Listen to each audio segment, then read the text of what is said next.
Hello everyone, welcome to new video. आज की इस वीडियो हम लोग क्लास 8 मैथ की प्रश्नावली जो है 4.2 को पूरा हल कर देंगे।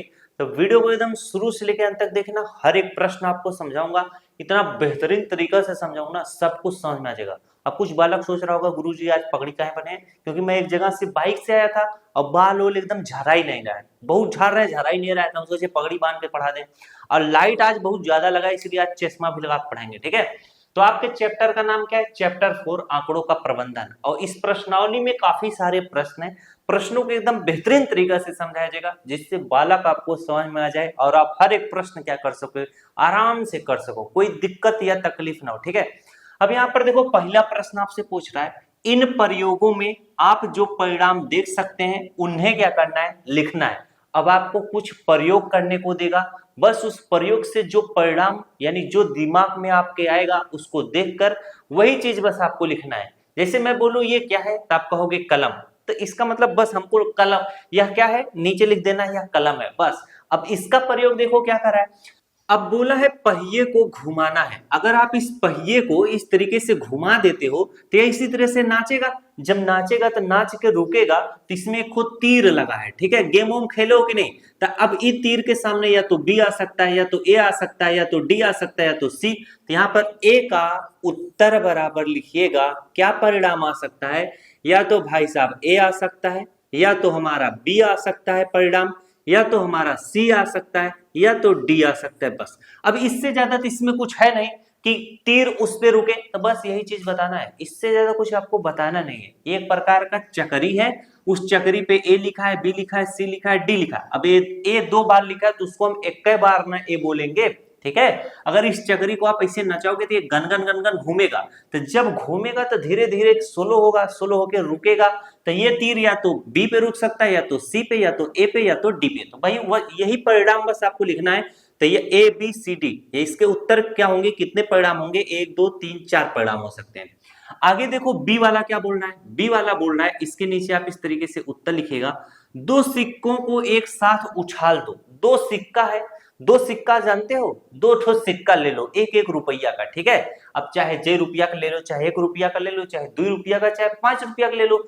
उसमें ऊपर हेड होता है, नीचे टेल होता है। तो 2 सिक्का अगर आप उछालोगे तो नीचे अगर गिरेगा जमीन पे, या तो आपका हेड और हेड आ सकता है, पहले का हेड आ जाए, दूसरे सिक्के का भी हेड आ जाए, या तो एक परिणाम और हो सकता है, या तो पहले का टेल आ जाए और दूसरे सिक्के का भी टेल आ जाए, ठीक है। जमीन पे जब उछालोगे, जमीन पे गिरेगा अगर, या तो भाई पहले का हेड आए, दूसरे का भी हेड आ सकता है, ऐसी संभावना हो सकती है। अब हम लोगों को तो पता नहीं है कि भैया अगर उछालेंगे तो हेड ही आए या टेल ही आए, क्या कितनी संभावना हो सकती है, बस इसी चीज को आपको बताना है। तो अगर हम उछाल दिए तो या तो पहले का हेड आएगा, या तो दूसरे का भी हेड आ सकता है। दूसरी संभावना क्या है? या तो पहले का टेल आएगा, दूसरे का भी टेल आ जाए। अब तीसरी क्या संभावना हो सकती है? या तो भाई साहब पहले सिक्के का हेड आ जाए और दूसरे सिक्के का टेल आ जाए। अब अगली और क्या संभावना हो सकती है? या तो भाई साहब पहले का टेल आ जाए, दूसरे का हेड आ जाए। अब इससे ज्यादा संभावना हो ही नहीं सकती। अगर आप 2 सिक्का को उछाल दिए तो बस इतनी ही संभावनाएं आ सकती हैं, बस इतना चीज आपको बताना है। तो अब आपको करना क्या है, 2 सिक्का लेको उसको उछालो ऐसे। अब उछालोगे ना तो जरूरी नहीं है कि हम इसी तरह से आ जाए। अब 2-3 दिन तक जब उछालोगे, 10 दिन 20 दिन तक उछालोगे ना, तब ये सारी संभावनाएं आपके सामने आ सकती हैं। वरना अगर उस सिक्का को दोनों को उछालोगे, या तो 4-5 घंटे तक दोनों में हेड आता रहे, दोनों में टेल आता रहे, या तो टेल हेड आता रहे, तो ये सब प्रैक्टिस करो, मजा वाली चीज है, मजाक को लो आराम से। अब ये देखो आपको दूसरा प्रश्न है उसी आपकी प्रश्नावली का, ठीक है। अब बोल रहा है कि जब एक पांसे को फेंका जाता है, चाहे पांसे को इसी तरह से गुड़गुड़ा के ऊपर लुटा के फेंक दो, नीचे गिर जाए। पांसा का मतलब जानते हो, जो आप लोग लूडो खेलते हो, जो गिट्टकवा होता है जिसमें एक लिखा रहता है 2 3 4 5 6 ठो लिखा रहता है ना, आपकी स्क्रीनिया पा रहा है, देखो इसी को पांसा बोलते हैं। अब बोल रहा है कि पांसे को फेंका जाता है, तब निम्नलिखित प्रत्येक घटना से प्राप्त होने वाले परिणाम लिखिए। अब पांसे में क्या होता है, 6 अंक होते हैं। अब उसमें पूछा जाए जो 1 होता है वह अभाज्य होता है कि नहीं, तो 1 जो होता है वह अभाज्य संख्या नहीं है, ठीक है, 1 को छोड़ दिया जाता है। इसके बाद 2 आपका क्या है, 2 आपका अभाज्य संख्या है। अभाज्य संख्या किसे कहते हैं, जो 1 से कटे और स्वयं से कटे उसे हम लोग क्या बोलते हैं, अभाज्य संख्या कहते हैं। इसके बाद 3 भी आपका अभाज्य संख्या है। 4 आपका अभाज्य संख्या नहीं है, क्यों, क्योंकि 4 जो है 2 से भी कट जाता है, 4 4 से भी कट जाता है, 4 1 से भी कट जाता है। 5 आपकी अभाज्य संख्या है, 6 भी आपकी अभाज्य संख्या नहीं है। बस यही चीज आपको बताना है। बोला है कि एक अभाज्य संख्या, यानी आपको इसमें जो एक लिख के आपको कंफ्यूज कर रहा है उसको दिमाग से हटा दो। आपको बताना क्या है, अभाज्य संख्या बताना है। अगर आप पांसे को इस तरह से गुड़गुड़ा के ऊपर लुटाओ, फेंक दो और नीचे गिरे तो अभाज्य संख्याएं कितनी आ सकती हैं। पांसे में सिर्फ 6 संख्या होती है, तो उसी 6 में खोजो कि अभाज्य संख्या कितनी हो सकती है, एक को छोड़ देना है। तो आपका 2 आ सकता है, उत्तर बराबर लिखिएगा, इसी प्रश्न को लिखिएगा, नीचे उत्तर बराबर लिखिएगा। चलो इसको मैं इस तरह से लिख देता हूं, ए का उत्तर बराबर। अब आपको बताना है कि अभाज्य संख्या कितनी आ सकती है, या तो 2 आ सकती है, 2 अभाज्य संख्या है, या तो 3 आ सकता है, 4 अभाज्य संख्या नहीं है, या तो 5 आ सकता है, 6 भी अभाज्य संख्या नहीं है। इसका उत्तर हो गया अभाज्य संख्या कितनी हो सकती है, या तो 2 आ सकता है, या तो 3 आ सकता है, या तो 5 आ सकता है। इसके बाद देखो दूसरा वाला हमारा क्या है, बी का उत्तर यहां पर मैं लिखता हूं, बी का उत्तर बराबर अभाज्य संख्या नहीं है, इस एक को हटा दो, ठीक है, तब आपको अच्छे समझ में आ। अभाज्य संख्या नहीं है, अगर आप पांचे को ऊपर उठाओ नीचे गिरे तो अब बोल रहा है कि अभाज्य संख्या नहीं है, यानी जो अभाज्य संख्या है उनको छोड़ दोगे तब कौन कौन सी संख्या आ सकती है। यानी अभाज्य संख्या को अगर छोड़ दो, यानी 2 को छोड़ दो, 3 को छोड़ दो, 5 को छोड़ दो, तो बचेगा कौन, बचेगा हमारा 1 बचेगा, इसके बाद 4 बचेगा, इसके बाद 6 बचेगा। ये संख्याएं आ सकती हैं। अगर अभाज्य संख्या को छोड़ दोगे तो हमारी ये संख्याएं आएंगी, पांसे में ये संख्याएं होती हैं। अब आगे समझ लो, इसमें क्या कर रहा है, दूसरे का ए, ये भाई साहब पहले का ए था, पहले का हमने बताया, ठीक है। अब दूसरे का हम लोग समझते हैं। दूसरे का ए क्या कह रहा है, ए हमारा कह रहा है कि 5 से बड़ी संख्या, तो पांसे में 5 से बड़ी संख्या सिर्फ और सिर्फ 6 है, यहाँ पर सिर्फ और 6 लिखिएगा। इस तरह से क्वेश्चनवा लिखिएगा, क्वेश्चन के नीचे इस तरीके से उत्तर लिखिएगा, ठीक है। चाहो तो मैं इसके नीचे लिख दूं और अच्छे समझ में आ जाएगा। अब उत्तर बराबर क्या हो जाएगा, 5 से बड़ी संख्या क्या होगी, 6 होगी। अब यहाँ पर बोला है 5 से बड़ी संख्या नहीं, यानी 5 से जो संख्या छोटी है उसको लिखना है। तो 5 से छोटी संख्या क्या है, उत्तर बराबर लिखिएगा, 1 है, 2 है, 3 है, 4 है और 5 है। हमसे बोला है 5 से बड़ी नहीं, यानी 5 तक हमें लिख देना है, ठीक है। तो यही सारी संख्याएं होंगी, बस ये आपका उत्तर हो गया। पूछा है इसमें, बस थोड़ा सा दिमाग लगा के समझना है, इससे ज्यादा कुछ नहीं है। अब ये देखो आपका तीसरा प्रश्न है, ये क्या कह रहा है, ज्ञात कीजिए प्रश्न पहला से। क्या करना है आपको, ज्ञात करना है प्रश्न पहला से, प्रश्न नंबर पहला से। तो प्रश्न नंबर पहला जब देखोगे उसमें आपको ये वाला चित्र दिखाई देगा, बस इसी चित्र से मतलब है। अब ये कह रहा है कि प्रश्न पहला में सूचक के डी पर रुकने की प्रायिकता क्या है। अगर इस पहिया को आप ऐसे घुमा दो तो ये इसी तरह से नाचेगा, तो ये क्या प्रायिकता है कि भाई साहब ये जो तीर है ये डी पे रुक जाए। तो इसका एक सूत्र होता है, उसी को मैं लिख देता हूं, तब आपको आराम से समझ में आ जाएगा। अब देखिए मैंने सूत्र को लिख दिया है। ये क्या होता है, घटना के सभी परिणामों की संख्या। तो घटना के सभी परिणामों की संख्या क्या होती है, ये जो पूरे लिखे गए हैं ये सभी क्या है, कुल परिणाम होते हैं। तो कुल परिणाम कितने हुए, 1 2 3 4 5। तो वही लिखा है, सभी परिणाम का मतलब कुल परिणामों की संख्या क्या हो जाएगी, 5। और हमसे बोला है कि डी पर रुकने की प्रायिकता, तो डी इसमें सिर्फ और सिर्फ 1 खो है, तो डी पर रुकने की प्रायिकता क्या हो जाएगी, यानी आपके परिणामों की संख्या। ये कुल परिणाम होता है यानी सभी परिणाम, और ये जो होता है सिर्फ परिणाम होता है। परिणामों की संख्या क्या होगी, 1, डी 1 खो है इसलिए 1 को लिखा गया। अब आपको इसमें प्रायिकता निकालनी है, क्या निकालनी है, रुकने की प्रायिकता। तो प्रायिकता बराबर क्या होता है, प्रायिकता, प्रायिकता बराबर होता है परिणामों की संख्या, क्या, परिणामों की संख्या, परिणामों की संख्या बटे क्या होता है, बटे में होता है कुल परिणामों की संख्या, कुल परिणामों की संख्या। तब आप आराम से बता सकते हो कि नहीं। तो परिणामों की संख्या क्या है, परिणामों की संख्या 1 है, और नीचे क्या है, कुल परिणामों की संख्या सभी, यानी कुल का मतलब सभी परिणामों की संख्या 5। तो इस प्रश्न का उत्तर क्या हो जाएगा, 1/5 हो जाएगा। ठीक है, जो हमसे पूछा था डी पर रुकने की प्रायिकता क्या होगी, डी पर रुकने की प्रायिकता 1/5 होगी। तो ऐसे सवाल जब भी पूछ दें इसी तरीके से करना। अगर मान लो आपसे पूछ देता ए पर रुकने की प्रायिकता कितनी होगी, तो ए पर रुकने की प्रायिकता कितनी होगी, ए इसमें कितना है, एक दूठ है तो 2 लिखोगे, और नीचे क्या लिखोगे, कुल परिणामों की संख्या कितनी हो जाएगी, कुल हमारा कितना है 5 है तो 2/5 हो जाएगा, ये इसका उत्तर हो जाएगा। ठीक है, बात समझ में आया कि नहीं। चलो अब अगला प्रश्न कराते हैं। ये देखो कितना इजी है, बस आप ध्यान से समझते हुए चलो, सब समझ में आ जाएगा। अगर आपसे प्रायिकता निकालने को बोलेगा ना, तो यही 21 सूत्र है, परिणामों की संख्या बटे कुल परिणामों की संख्या। अब परिणाम क्या होता है, जिसके बारे में पूछा जाएगा वो परिणाम हो जाएगा, और कुल परिणाम क्या हो जाएगा, जो टोटल लिखे रहते हैं वो हमारे कुल परिणाम हो जाते हैं, बस और कुछ नहीं है। अब देखो अगला प्रश्न उसी का बी वाला पार्ट है। कौन सा पार्ट है, बी वाला पार्ट है।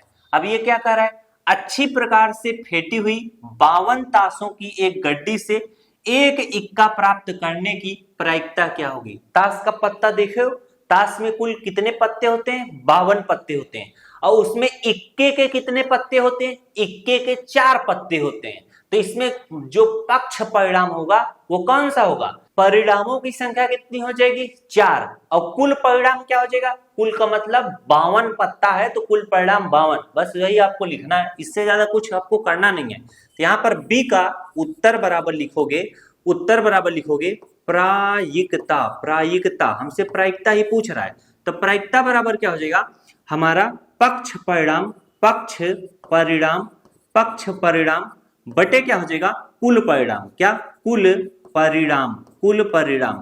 तो हमारा पक्ष परिणाम कितना है, यानी एक इक्का प्राप्त करने की प्रायिकता कितनी होती है, तो इक्का के 4 पत्ते होते हैं। समझ में आया कि नहीं, ये सब आपको याद रखना पड़ेगा, इक्का के कितने पत्ते होते हैं, पान के कितने पत्ते होते हैं, तो लगभग कुल के 4 पत्ते होते हैं। ठीक है, तो ये बात याद रखो जो प्रश्न में पूछा है, इक्का के, एक इक्का के 4 पत्ते होते हैं। तो हमारा पक्ष परिणाम क्या हो जाएगा, 4 हो जाएगा, और कुल परिणाम क्या हो जाएगा, कुल परिणाम हमारा 52 ताश का पत्ता होता है तो कुल परिणाम 52 हो जाएगा, तो 4/52। अब इसे देखो काट दो आराम से, 4 1 के 4 हो जाएगा, 4 13 में कितना हो जाएगा 52, तो हमारा प्रायिकता कितना निकल कर आएगा 1/13, यही 1/13 आपका क्या हो जाएगा उत्तर हो जाएगा। बातें समझ में आ गई कि नहीं। तो सभी बालक को बी वाला आराम से समझ में आ गया होगा। अब हम लोग सी को लगाते हैं। एक लाल सेब प्राप्त करने की प्रायिकता आपको इस आकृति में देख के बताना है। ठीक है, ये आपको बताना है। तो ये देखो इसमें जो जी लिखा है वह ग्रीन सेब है, जो आर लिखा है वह रेड सेब है। तो हम यहाँ पर सी का क्या करते हैं, हल करते हैं। तो प्रायिकता बराबर प्रायिकता, प्रायिकता बराबर क्या हो जाएगा पक्ष परिणाम, पक्ष परिणाम, पक्ष परिणाम क्या हो जाएगा आपका, और नीचे क्या हो जाएगा आपका कुल परिणाम हो जाएगा, कुल परिणाम, परिणाम। तो पक्ष परिणाम आपका कितना होगा, जिसके बारे में बात किया जाता है वो आपका पक्ष परिणाम होता है। अब कुल परिणाम क्या होता है, सबको जोड़ लो वही कुल परिणाम होता है। तो किसके बारे में बोल रहा है, एक लाल सेब प्राप्त करने की प्रायिकता। अब इसमें देखो लाल सेब कितने हैं, 1 2 और 3 4, 4 लाल सेब है, तो पक्ष परिणाम क्या हो जाएगा 4 हो जाएगा, और बटे में कुल परिणाम आपका कितना हो जाएगा, जितने सेब है सबको गिन लो, 1 2 3 4 5 6 7, तो यहाँ पर 7 हो जाएगा, 4/7 आपका इस प्रश्न का क्या हो जाएगा उत्तर हो जाएगा। समझ में आ कि नहीं। जब भी ऐसे प्रश्न पूछ दिए जाए इन प्रश्नों को इसी तरीके से आपको हल करना है। अब ये देखो आपका अगला प्रश्न है, इस प्रश्न को आप लोग क्या करिएगा ध्यान से समझिएगा। ठीक है, अब प्रश्न आपका कह रहा है कि 10 पृथक पर्चियों पर 1 से लेके 10 तक संख्याएं लिखी गई हुई हैं, यानी 10 ठो आपका क्या है पर्ची है, 10 पर्ची है, उन 10 पर्ची पर किसी पर्ची पर 1 लिखा है, किसी पर्ची पे 2, किसी पर्ची पे 3, किसी पे 4, किसी 5, किसी पे 6, किसी पे 7, किसी पे 8, किसी पे 9, किसी पे 10, इस तरीके से 10 पर्ची हैं और 1 से लेके 10 तक अंक हर एक पर्ची पे लिखा हुआ है।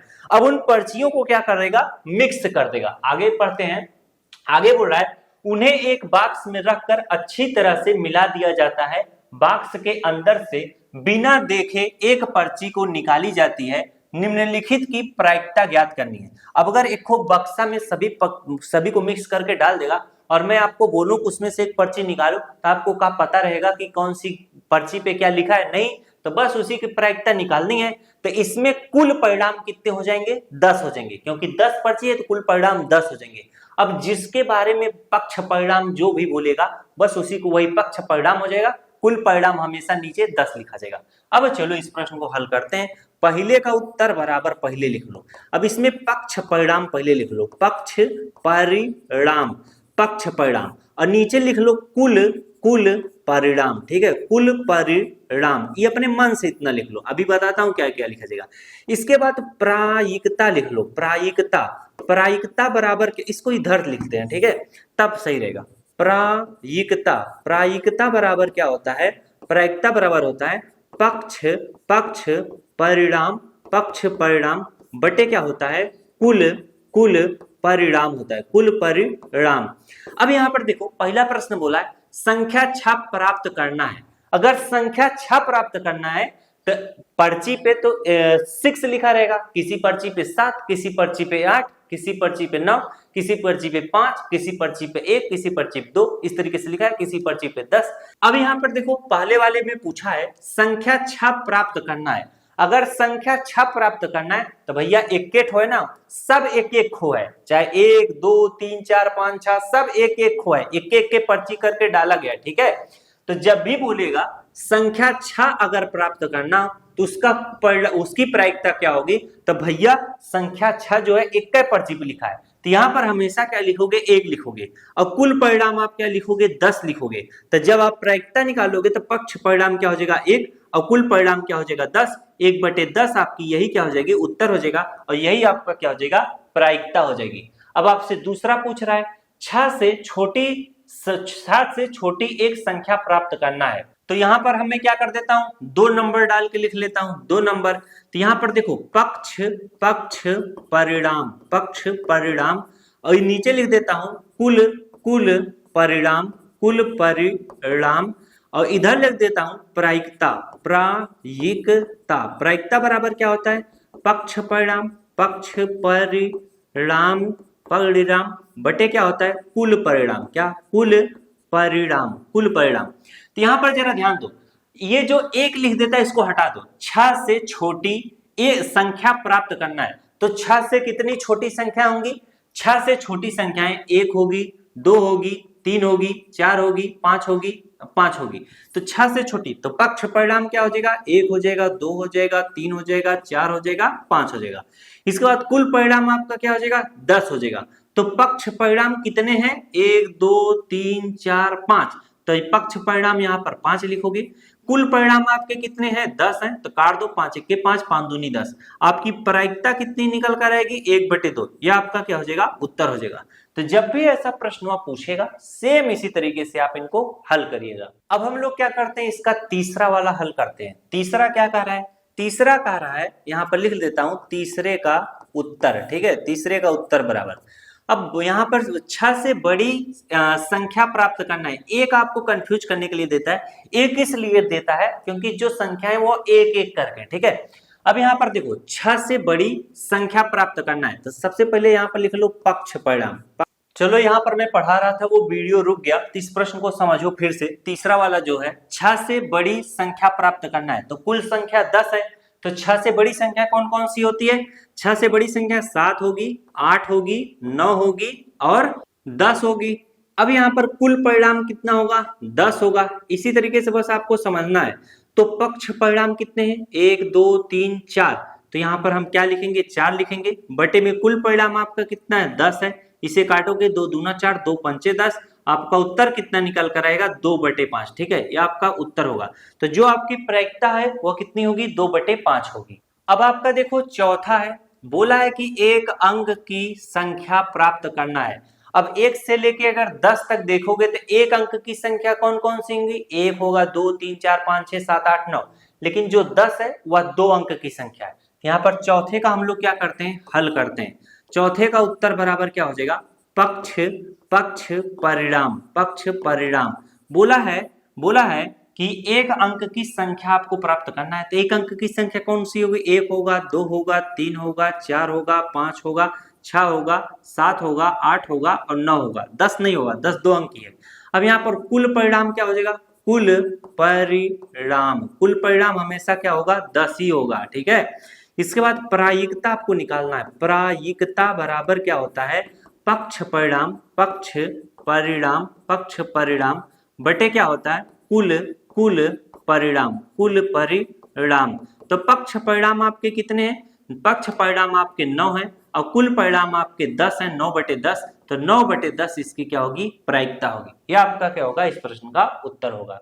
अब ये देखो आपको 5वां प्रश्न है, काफी मस्त प्रश्न है। ये प्रश्न का क्या रहा है, बोल रहा है यदि आपके पास 3 हरे त्रिज्याखंड, एक नीला त्रिज्याखंड और एक लाल त्रिज्याखंड वाला एक घूमने वाला पहिया है, तो बोलना है कि एक हरा त्रिज्याखंड, आपको क्या बोलना है, आपको बोलना है कि एक हरा त्रिज्याखंड प्राप्त करने की प्रायिकता आपको निकालनी है। पहला प्रश्न हो गया।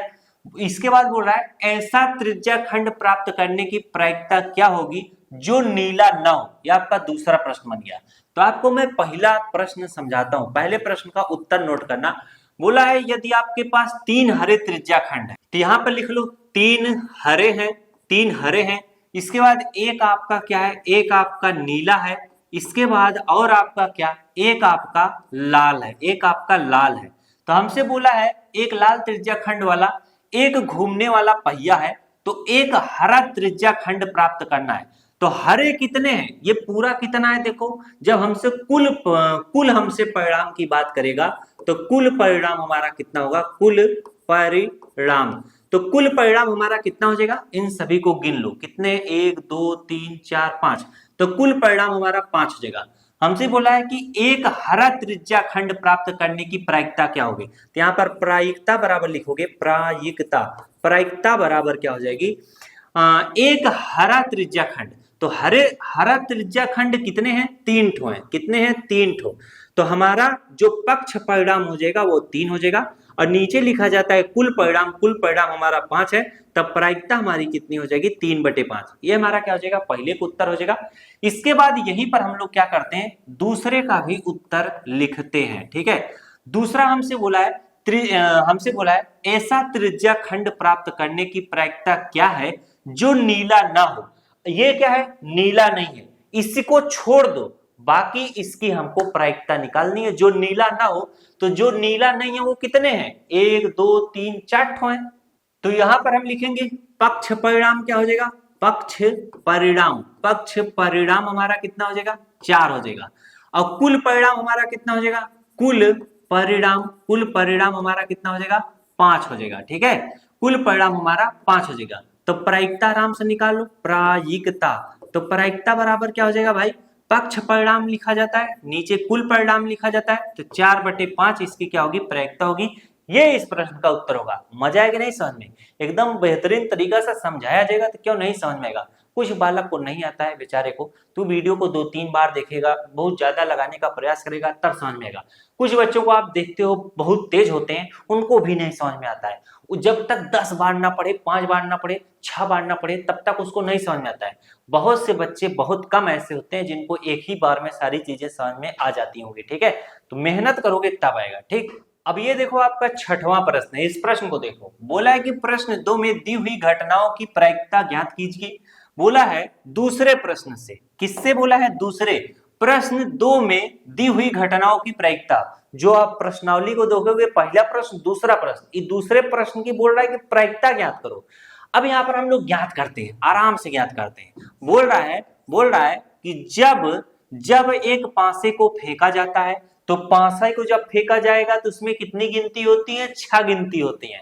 तो उसका कुल परिणाम क्या होगा, 6 होगा। अब आगे देखो, तब निम्नलिखित प्रत्येक घटना से प्राप्त होने वाले परिणामों को आपको निकालना है। तो हम लोग पहले वाले का परिणाम निकालते हैं। तो यहाँ पर सबसे पहले हम लोग लिख लेंगे पक्ष परिणाम, पक्ष परिणाम, पक्ष परिणाम हमारा हो जाएगा। इसके बाद हमारा हो जाएगा कुल परिणाम, क्या हो जाएगा, कुल परिणाम, कुल परिणाम। समझ में आया कि नहीं, कुल परिणाम। नीचे हम लिखेंगे प्रायिकता, प्रायिकता, प्रायिकता बराबर क्या हो जाएगा आपका पक्ष परिणाम बटे कुल परिणाम। तो हमारा पहला पूछ रहा है एक अभाज्य संख्या आपको बतानी है, यानी जितनी जितनी अभाज्य संख्याएं हैं उस पासे में 1 2 3 4 5 6 गिनती है, जो 6 गिनती में बताओ अभाज्य संख्या कितनी है, यानी कौन कौन सी है। एक आपकी अभाज्य संख्या नहीं है तो उसको छोड़ देंगे, ठीक है। तो अभाज्य संख्या कौन कौन सी है, 2 है, 3 है और आपकी 5 है। तो हमारा जो हो जाएगा पक्ष परिणाम कितना है, 1 2 3, तो यहां पर हम 3 लिखेंगे। कुल परिणाम हमारा कितना है 6, 5 में 6 गिनती है तो 6 लिखेंगे। 3 1 3, 3 दूनी 6, तो जो हमारा प्रायिकता क्या हो जाएगी 1/2 हो जाएगी। ये हमारा उत्तर होगा इस प्रश्न का, ठीक है। अब दूसरा हल करते हैं। दूसरा हमें बोला है ये है, एक अभाज्य संख्या नहीं है, यानी आपको क्या करना है, आपको अभाज्य संख्या नहीं है। अब कौन कौन सी पासे में अभाज्य संख्याएं नहीं है, बस उसकी प्रायिकता आपको निकालनी है। तो यहां पर दूसरा लिख लो, बी लिख लो। आप पक्ष परिणाम इस तरह से लिखो, पक्ष परिणाम, पक्ष परिणाम। यहां पर नीचे लिखोगे कुल परिणाम, कुल परिणाम। और नीचे क्या लिखोगे, प्रायिकता, प्रायिकता। अब यहां पर पक्ष परिणाम क्या है, यानी अभाज्य संख्या नहीं है, तो एक आपकी अभाज्य संख्या नहीं है। इसके बाद आपकी 4 अभाज्य संख्या नहीं है और 6 जो नंबर है वो भी आपका अभाज्य संख्या नहीं है। कुल परिणाम कितने हैं, पासे में कुल संख्या 6 होती है। तो प्रायिकता क्या होती है, पक्ष परिणाम बटे कुल परिणाम। तो पक्ष परिणाम कितना है 1 2 3, यहाँ पर 3 लिखोगे। कुल परिणाम कितना है 6, 3 1 3, 3 दूनी 6, तो आपकी प्रायिकता कितनी हो जाएगी 1/2। ये आपका क्या होगा, इस प्रश्न का उत्तर होगा। फटाफट से नोट कर लो। अब हम लोग क्या करते हैं, दूसरे वाले को हल करते हैं, ठीक है। दूसरा वाला बोल रहा है ए 5 से बड़ी संख्या आपको बतानी है। 5 से बड़ी संख्या क्या होगी भाई, 6 होगा, बस इसके बाद खत्म। 5 में 6 संख्या होती है। तो यहां पर हम दूसरे का हल लिखेंगे, उत्तर बराबर दूसरा का लिख रहे हैं, दूसरे का ए। अब यहां पर पक्ष परिणाम लिखोगे, पक्ष परिणाम, पक्ष परिणाम क्या होगा 1 होगा। क्यों, 5 से बड़ी संख्या सिर्फ 6 है, सिर्फ और सिर्फ क्या है 6 है। अब नीचे लिख लो, और नीचे आप क्या लिखोगे, नीचे आप लिखोगे कुल परिणाम, कुल परिणाम। तो कुल परिणाम हमेशा क्या होगा 6 होगा। कितना होगा 6 होगा। अब यहां पर प्रायिकता आपको निकालनी है, प्रायिकता। प्रायिकता बराबर क्या होता है आपका पक्ष परिणाम बटे कुल परिणाम। पक्ष परिणाम आपका क्या है 6 है, 5 से बड़ी संख्या क्या है 6 है, तो इसे आप यहां पर 1 लिखोगे, ठीक है कि नहीं, क्योंकि सिर्फ और सिर्फ एक ही संख्या है ना 6, तो यहां पर 1 लिखोगे। कुल परिणाम आपका कितना होगा 6, तो प्रायिकता कितनी होगी 1/6। बात समझ आ गया कि नहीं।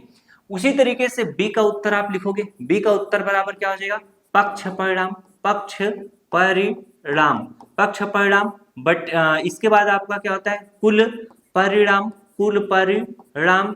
और नीचे आप क्या लिखोगे प्रायिकता, प्रायिकता, प्रायिकता। अब यहां पर पक्ष परिणाम 5 से बड़ी संख्या नहीं, तो जो 5 से छोटी संख्या है उनको लिखना है, ठीक है। तो 5 से भैया छोटी संख्या क्या है 1 है, और आपकी क्या है 2 है, और आपकी 3 है, और आपकी 4 है। 5 से बड़ी ना हो तो उसमें भैया 5 आ जाएगा, ठीक है। और कुल परिणाम आपका क्या हो जाएगा 6 हो जाएगा। तो यहाँ पर पक्ष परिणाम क्या होगा 1 2 3 4 5, तो यहाँ पर 5 लिखो, बटे में कुल परिणाम क्या होगा 6, 5/6 इसकी क्या होगी प्रायिकता होगी। अब वही बचवा यहाँ पर जो नहीं समझ पा रहा था पक्ष परिणाम, यहाँ पर जो 6 लिखा है उसके दिमाग में आ रहा होगा यहाँ पर 6 लिखना चाहिए, लेकिन यहाँ पे गिना जाता है, जो चीज लिखा जाए उसको गिना जाता है। जैसे कैठ है, एक कैठ हुआ ना, तो इसलिए 1/6 लिखा। इसको जब गिनोगे कैठ है 5 हो, इसलिए 5/6 लिखा गया। अब समझ में आया। अब जो बालक वीडियो को शुरू से लेकर अंत तक देखा वो तो समझ में आ ही जाएगा। तो आशा करता हूँ मेरे द्वारा बताया गया तरीका आपको अच्छे से समझ में आया होगा। क्लास में कोई भी बकवास नहीं किया जाता है, A to Z बस समझाया जाता है। अब जिस बालक को मजा आता होगा पढ़ने में, एकदम ध्यान लगाकर पढ़ने में, उसके लिए तो क्लास काफी ज्यादा अच्छी होती होगी। और जिस बालक को बीच बीच में कुछ डोज चाहिए होता है वो सोच रहा होगा यार गुरुजी कुछ तो बोलो, लेकिन चलो कोई बात नहीं, इतना मस्त ठीक है, इतना मनोरंजन से ही पढ़ना चाहिए। ज्यादा बोल देंगे दिमाग इधर उधर भाग जाएगा, इसलिए थोड़ा कंसंट्रेट होकर पढ़ो। इसके बाद मजा पानी तो है है। तो मिला जाए नेक्स्ट क्लास में। अगर वीडियो अच्छा लगा तो वीडियो को जो लाइक करना, अपने दोस्तों को भी शेयर कर देना, ठीक है।